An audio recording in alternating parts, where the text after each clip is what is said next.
Hi friends, मी पूजा. Entertainment विश्वातल्या धमाल gossips news on location first look घेऊन मी आले स्पॉटलाइट या आमच्या एंटरटेनमेंट शो मधून. सो चला तर सुरुवात करूया आजच्या स्पॉटलाइटच्या शोला.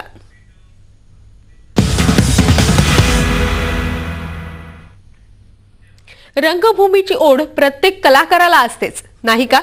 आता हेच पहा ना, सुमित राघवन तब्बल 20 वर्षांनी रंगभूमीवर परत येतोय. वसंत कानेटकर यांच्या लेकुरे उदंड झाली या नाटकातून सुमित कमबॅक करतोय. चला त्यालाच विचारूया या नाटकाविषयी.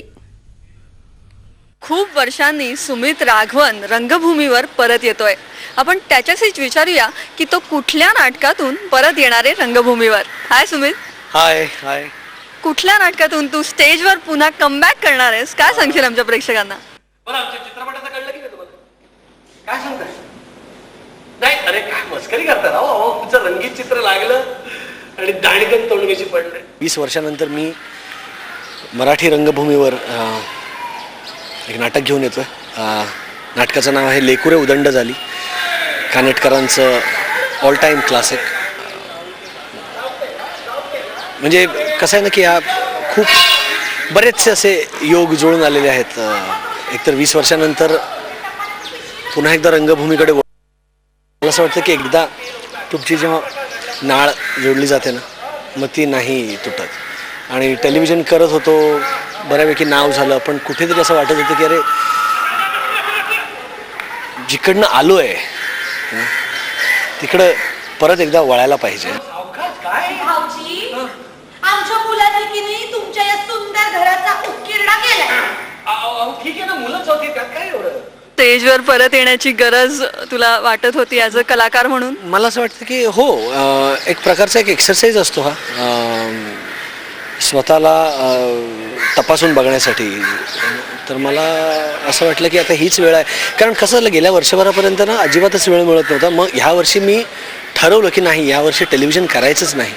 आणि मग काय करूया असं चिन्नूला विचारलं मी. तर चिन्नू म्हणाली आपण नाटक का नको करूया. आणि ते बऱ्याच वर्षांपासून आमच्या डोक्यात होतं की आम्हाला एकत्र काहीतरी करायचं होतं. काय हो काय बोलताय? तुमची साक्ष काढण्यात काय अर्थ म्हणा?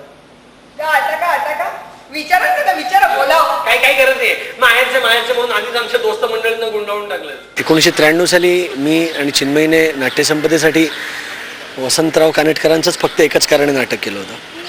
आणि बरोबर 20 वर्षानंतर आता पुन्हा त्याच जोडीसाठी, म्हणजे पणशीकर ऑफकोर्स आमचा बाबा नाही आहेत आज, पण त्यांच्या संस्थेसाठी आणि वसंत कानेटकरांचंच नाटक घेऊन आम्ही येतो.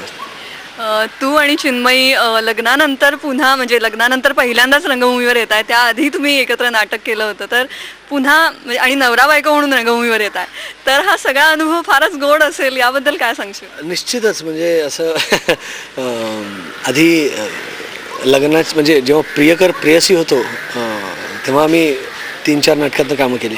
त्याच्यानंतर लग्न झालं आणि मग त्यानंतर आम्ही कधीच एकत्र काम केलं नाही. बघा बघा कसे संभावितपणे सल्ला देतात बघा. सगळं जे आहे ना की एक म्हणजे आम्ही नवरा बायको आहोतच, पण नट आणि नटी म्हणून आम्ही किती प्रगल्भ झालोय किंवा आम्ही किती मच्युअर झालोय, किती काय काय शिकलेलो आहोत, ते जाणून घेण्यासाठी सुद्धा हा एक प्रयत्न आहे. आणि तुमची दोघांची केमिस्ट्री म्हणजे आम्हाला पुन्हा एकदा पाहायला मिळणार. नक्कीच नक्कीच. आमची म्हणजे तेच, आता काही जण विचारतात काय तुम्ही काय नवरा बायकोचा, तुम्हाला सोपं आहे? की नाही रे, तसं नाही आहे. कारण किती झालं तरी कम्फर्ट लेवल आहे. म्हणजे तालमी आम्ही कधी करतो, घरात करतो, बेडरूममध्ये करतो. गाण्याची रिहर्सल आम्ही रात्री 10-10:30 नंतर मुलं झोपतात, मग त्याच्यानंतर आमची 12:30पर्यंत रिहर्सल चालते. ती आहेच.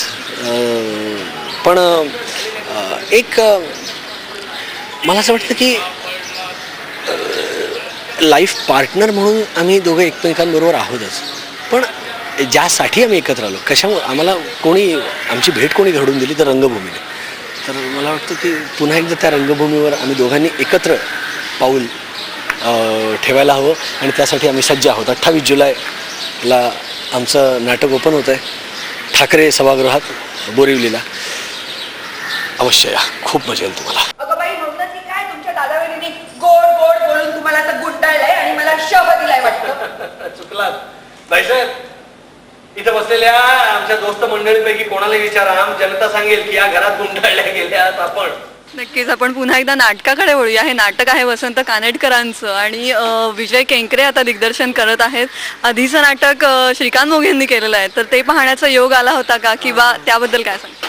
नाही, श्रीकांत काकांचं नाटक मला नाही बघता आलं, कारण पण फॉर्च्युनेटली चिनूने ते बघितलं. चिनू तेव्हा 6 वर्षांची काहीतरी होती आणि ते नाटक म्हणजे 10 वर्ष चाललं होतं, श्रीकांत काका आणि दया मावशीचा, दया डोंगर. पण ते नाटक नाही बघता आलं.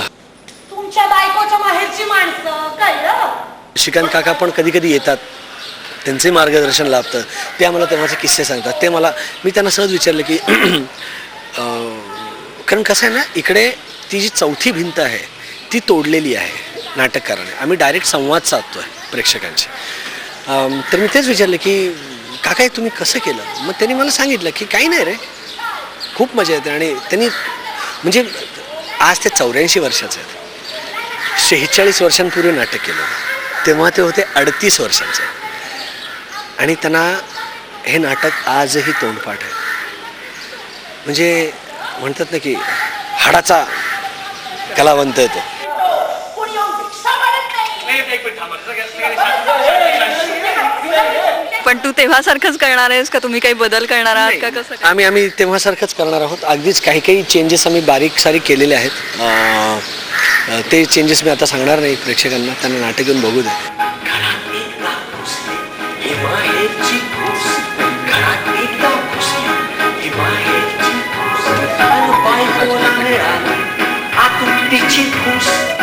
लग्न झालेल्या नवीन लक्षात ठेवा सल्ला की सापडला सापड्यात राज्याचा मालक, सापडला सापड्यात राज्याचा मालक. माहेरचे पुंड होतात राणीचे पालक, माहेरचे पुंड होतात राणीचे पालक. ही कानेटकरांच्या लेखणीची जादू आहे, आपण म्हणू शकतो की आजही तो ताजेपणा जाणवतो. निश्चितच आहे. आणि बरेचसे म्हणजे आजही मला बरेच आमचे आजी आजोबा असे भेटतात बिल्डिंगमधले, जे सांगतात की अरे आम्ही बघितलेलं आहे आणि तुझंही नाटक बघायला आम्ही येऊ. कारण जुन्या आठवणींना उजाळा. आणि जी नवीन पिढी आहे तीही तितकीच एक्सायटेड आहे, कारण त्यांनी मला टेलिव्हिजनवरच बघितलेलं आहे. आणि ह्या 20 वर्षामध्ये त्या पिढीने मला रंगभूमीवर कधीच बघितलेलं नाही. इनफॅक्ट माझ्या मुलांनी आम्हाला दोघांनी म्हणजे आईवडिलांना दोघांनी एकत्र कधी बघितलेलं नाही. नक्कीच सुमित, हे ग्रँड सरप्राईज असणार आहे नक्कीच सर्वांसाठी. आणि अर्थातच तू तुझ्या गाण्याची हौस यात भागवणार आहेस, तर त्याबद्दल काय सांगशील? हो, गाणं गायला मिळतं. आणि अभिषेकी बुवांचं म्युझिक आहे. त्यांचं गाणं गुणगुणण्याचं म्हणजे ते खरं तर लायकी नाही आहे, पण तरी त्यांच्या चाली गुणगुणण्याचा चान्स मिळतो आहे, मोका मिळतो. आणि खूपच सुंदर लिहिलेलं आहे. म्हणजे कानेटकरांचे ते शब्द त्या गाण्यातले, आणि त्यांना काय चाली दिलेत. म्हणजे पत्की काका आमचे तेव्हा होते सहाय्यक म्हणून, अशोक पत्की. त्यांना आम्ही विचारलं की पत्की काका हे किती दिवस चालू होतं रेकॉर्डिंग. तर त्यांनी सांगितलं सुमित 8 दिवस चालू होतं. आणि आज 8 तासांमध्ये आजचे म्युझिक डायरेक्टर्स, म्हणजे पुन्हा मी आजच्या म्युझिक डायरेक्टर्सना काही म्हणत नाही आहे, पण मी असं म्हणत होतो की एक नाटकाचं म्युझिक करण्यासाठी तेव्हा 8 दिवस पूर्ण दिवस काम करत होते. तर भाग्य आहे माझं, दुसरं काही नाही. तुझा नवरा भोळा सांग त्याला काही कळत नाही, तुझा नवरा भोळा सांग त्याला काही कळत नाही, म्हणूनच साक्षात लुबाडतात. तू सांभाळ गं बाई. सुमित, गाण्याबद्दल बोलण्यापेक्षा गाणं झालेलं जास्त बरं, नाही का? मी आता खरं तर नाही गात. छोटीशी झलक, छोटीशी, अगदी छोटीशी, झी 24 तासच्या प्रेक्षकांचं. या गोजिरवाण्या घरात माणसांना लागलंय खूळ, यातली गोम अशी आहे की गोम नाही सांगणार, ती गोम तुम्हाला येऊन बघायची 28 जुलैला. थँक्यू.